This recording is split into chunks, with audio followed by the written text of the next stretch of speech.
tempo de negação e aversão ao Criador. Observa-se que as pessoas mais humildes ainda reservam certo respeito e reverência para com Deus. Parece que os sinais dos tempos aumentaram a busca por Deus, e mais importante ainda, a decisão de entregar a Jesus, o senhorio de suas vidas, na busca por receber a salvação eterna. Ele é o único mediador entre os homens e Deus. Assim, o único nome para falar ou rogar a Deus, é o nome de Jesus. Contudo, é crescente a rejeição ao Criador por parte de muitas pessoas, especialmente na maioria dos países europeus.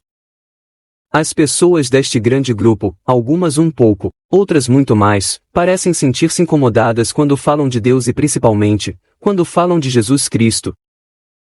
Facilmente se nota o incômodo causado, principalmente quando o assunto se estende por mais de uma frase. Isto pode ter como origem tanto a influência do inimigo de nossas almas, como também, um sentimento de culpa notadamente em pessoas que se justificam por si mesmas. Elas se consolam com a autoavaliação de serem pessoas boas, que não fazem mal para ninguém, que cumprem com seus deveres, etc. Não imaginam que estão cometendo o maior dos pecados, ou seja, negar a única justificativa aceita por Deus para se ter a vida eterna ao seu lado. Só se tem esta justificativa a quem confessa ser pecador e que aceita a graça em Jesus, estabelecida quando recebeu sobre si os pecados de toda a humanidade, seguido do seu sangue derramado na cruz. Fora isto, restará o juízo final, onde aí sim, as obras serão consideradas para maior ou menor condenação, como se deduz pelo texto bíblico. Fato é que no mundo espiritual existem apenas dois reinos, o da luz e o das trevas. Não existe um terceiro reino, e cada um de nós é influenciado por esses reinos, alguns mais, outros menos, conscientemente ou não. São muito interessantes alguns textos bíblicos, que falam do endurecimento do coração, que seria dado a essas pessoas, fazendo com que elas não acreditassem e, portanto, não alcançassem a salvação. Na verdade, também é visto no Novo Testamento, que o Evangelho de Jesus seria considerado uma loucura para este grupo de pessoas. Muitos, através da fé, sem a qual é impossível chegar a Deus, aceitam os pontos centrais da boa nova que Jesus trouxe ao mundo, enquanto o grupo que despreza esta graça, a considera uma loucura. Interessante que a própria Bíblia profetiza que este seria o conceito para muitos. É claro que boa parte das pessoas, apesar de respeitarem e até terem alguma prática religiosa, não assumem o compromisso necessário. E temos que reconhecer que só pode mesmo ser pela fé, porque é impossível para alguém que é apenas racional, aceitar a verdade cristã. Vejamos alguns tópicos desta verdade. Tópico 1. Deus enviou seu Filho, nascido de uma mulher, mas gerado pelo Espírito Santo e, portanto sem receber o gene do pecado primário, como também, devendo viver sem a sua prática. Tópico 2. Assim, sendo um ser humano puro diante de Deus Pai, ele decidiu levar sobre si todos os pecados de toda a humanidade. Isto se tornou realidade. Quando ele estava no Getsemane, os pecados de todos caíram sobre ele, tendo sido invadido por uma tristeza e uma angústia imensuráveis, que o fizeram suar sangue. Tópico 3. Ele foi então crucificado e, seu sangue foi na cruz derramado. E a graça é que, todo aquele que confessa ser pecador e que aceita e testemunha Jesus como seu Senhor e Salvador, terá seus pecados lavados por este sangue. Naturalmente não é de nosso pleno entendimento, mas o pecado só pode ser pago, de uma vez por todas, com o derramamento do sangue puro de um homem. Tópico 4. Assim, quem aceita esta dádiva merecida e única, é uma criatura redimida, torna-se filho de Deus adotado por Jesus Cristo, o irmão mais velho. Então, caso não seja pela fé, essa graça maravilhosa parece uma loucura, ou não? Já, o Criador, a considera como sua sabedoria, a qual assim deve ser reconhecida por aquele que vem a crer. Sem se preocupar com a ordem, é possível destacar alguns grupos que se diversificam nessa questão. O primeiro grupo é aquele já comentado aqui, são as pessoas que confiam na sua própria justiça. O segundo grupo, os ateus, são aqueles que têm a ciência como seu único Deus, cuja noção do surgimento do universo tem a ver com a teoria do Big Bang, sua casualidade, e a ação das partículas quânticas sobre os elementos. Só para mencionar, pois se trata dos casos mais estarrecedores, aqui também podemos adicionar aqueles que servem deliberadamente ao príncipe das trevas, ou mesmo, muitos que fazem propaganda de símbolos que oram ao grande inimigo de nossas almas. Tudo em troca de sucesso em algumas áreas, notadamente nas atividades de grande visualização pública. Não faltam testemunhos destas coisas. O terceiro grupo, o progressismo, muito proeminente nos tempos atuais, são aqueles que usam o chamado progressismo, num sentido mais restrito, como máscara para as suas verdadeiras intenções. Conscientes ou não, eles procuram antagonizar tudo o que é objeto da criação soberana do Criador, até mesmo o manual de vida feito por ele inspirado. É notório, exemplos são expressos a todo momento: ideologia de gênero, extinção do conceito de masculino e feminino, apoio à causa LGBTQI, muito além da busca pelo natural respeito devido e aceitação. Ao contrário, através de um marketing promocional de suas práticas, mesmo em escolas, propagam a sua naturalidade sem mesmo considerá-la como um desvio do natural.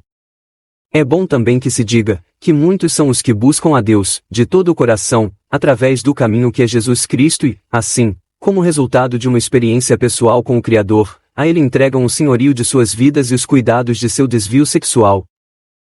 Por fim, um quarto grupo mais a destacar, o da política. No regime comunista ou no bolivarismo latino, este grupo tem o objetivo de destruir fatores de resistência aos seus propósitos marxistas. Ora, a crença em um Deus e também os sentimentos familiares, são forças que se opõem a esses objetivos de poder absoluto, os quais fazem do tirano, um semideus, e da população, uma condição servil, sempre sob constantes ameaças e perseguições.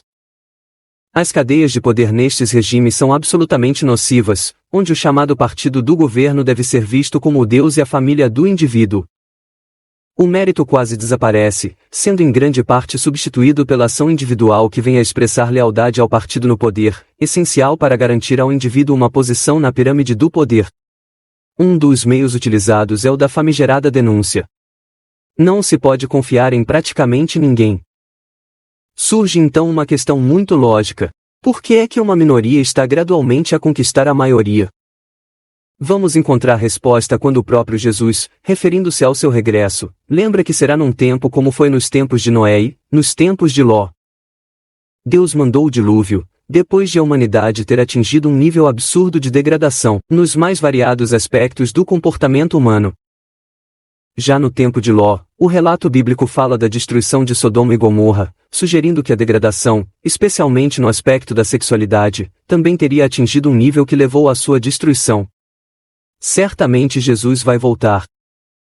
Logo, essas bandeiras do progressismo terão que ser cada vez mais vitoriosas. De fato, não é difícil ver para onde a humanidade está caminhando já nos dias atuais. Peço permissão para testemunhar uma experiência pessoal e sobrenatural a respeito da volta de Jesus e a vinda da ira de Deus. Antes, diga-se que durante muito tempo, eu sempre tive a noção de que a homossexualidade, por exemplo, pode ser a realidade de qualquer pessoa, sem entrar aqui no mérito da origem, da causa ou de mais aspectos. Mesmo em tempos um tanto distantes, quando essas pessoas eram alvos mais intensos de piadas comuns e de discriminação, meu comportamento sempre foi de total respeito e compreensão. Além disso, acredito que somente possuir um chamado desvio sexual sem a sua prática, por si só não seria objeto de condenação espiritual, pois cada um se sente tentado em coisas diferentes e que pela palavra são condenáveis. Talvez possa-se dizer que algumas sejam mais ou menos graves, com maior ou menor dificuldade de evitar sua prática.